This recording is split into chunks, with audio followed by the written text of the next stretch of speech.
नमस्ते दोस्तों, मैं हूँ सुनैना मौर्य और गारी गीत लेकर के आई हूँ। कैसा लगेगा कमेंट करके बताइएगा। सुनिए। पूर्वही देशवा से आवे एक फेरिया हो, पूर्वही देशवा से आवे एक फेरिया हो। हर के ले है नीला रंग साड़ी, हाँ सीताराम से भजो। हाजी के ले है नीला रंग साड़ी, हाँ सीताराम से भजो। अपने महलिया से बोल समाधि के दीदी हो, अपने महलिया से बोल समाधि के दीदी हो। अरे हम ले नीला रंग साड़ी, हाँ सीताराम से भजो। हाँ जी हम ले नीला रंग साड़ी, हाँ सीताराम से भजो।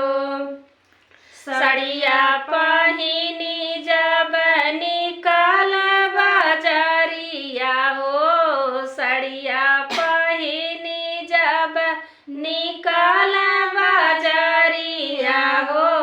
आजी पुरुआ बहेला ललकारी, हाँ सीताराम से भजो। हाँ जी पुरुआ बहेला ललकारी, हाँ सीताराम से भजो। सड़िया उड़े वन कर काशी बनारस हो, सड़िया उड़े वन कर काशी बनारस हो। अरे चोलिया उड़ेला जमुना पारी, हाँ सीताराम से भजो।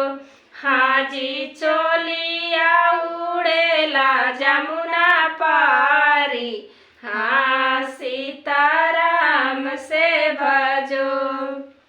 सड़िया पावे वन कर पुलिस दारोगा हो, सड़िया पावे वन कर पुलिस दारोगा हो। अरे चोलिया पावेल थानेदार, हाँ सीताराम से भजो। हाँ जी चोलिया